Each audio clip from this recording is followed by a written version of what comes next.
Hello दोस्तों, welcome back to stories by Nini. आज की कहानी कृतिका के बचपन की है। एक बार कृतिका अपने दादाजी के साथ अपने घर वापस लौट रही थी। उसके पापा उसे उसके दादाजी के घर पर छोड़कर आए थे और पूरे 1 महीने छुट्टी बिताने के बाद वो खुशी खुशी अपने दादाजी के साथ वापस लौट रही थी। वो लोग कार से थे, कृतिका पीछे बैठी हुई थी और दादाजी आगे गाड़ी चला रहे थे। दादाजी को कुछ काम आ गया था, इसलिए उन्हें रात में निकलते निकलते थोड़ी देर हो गई। दादाजी का घर शहर से काफ़ी दूर एक गांव में था, इसलिए बीच में जंगल का एक रास्ता आता था और ये लोग उस वक्त रात के 9 बजे उसी रास्ते से जा रहे थे। खिड़कियों का शीशा चढ़ा हुआ था और कृतिका को हल्की हल्की नींद आने लगी थी। लेकिन अचानक से उसकी नींद खुलती है क्योंकि ऐसा लगा जैसे कि खिड़की पर ज़ोर से किसी ने हाथ मारा हो।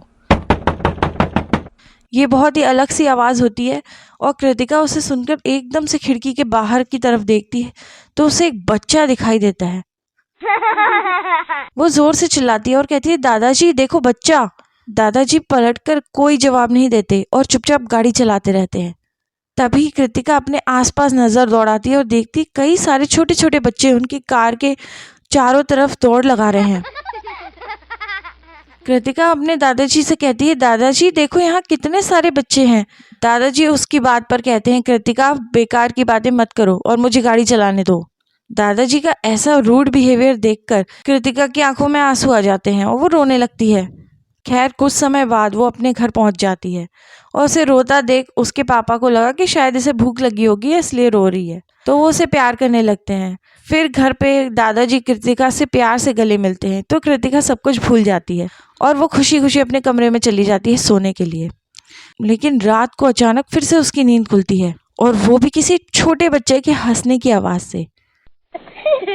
ऐसा लगता है कि 2-3 बच्चे उसके कमरे में इधर उधर भाग रहे हैं और हंसते हुए खेल रहे हैं। जैसे ही वो आंखें खुलती है वहां कोई नहीं होता। अब कई रातों तक इसी तरह की हरकतें होने लगी। उसको ऐसा लगने लगा था कि उसके कमरे में 3-4 छोटे छोटे बच्चे हैं। उसने ये बात अपने मम्मी पापा को बताने की भी कोशिश की, लेकिन मम्मी पापा ने उसे समझाया कि बेटा ये तुम्हारा वहम है, ऐसा कुछ भी नहीं है। ऐसा कुछ दिनों तक चला और फिर अचानक एक दिन सब कुछ ठीक हो गया। वो बच्चे उसके कमरे से बिल्कुल गायब हो गए। फिर कुछ समय बाद कृतिका के दादाजी फिर से उसे लेने आए।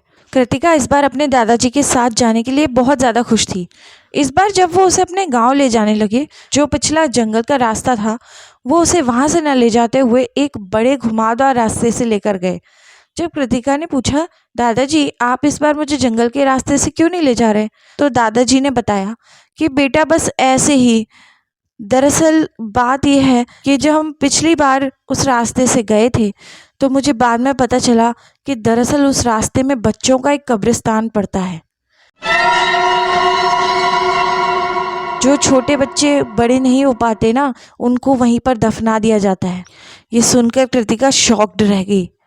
तो ये थी आज की horror story. Thank you for listening.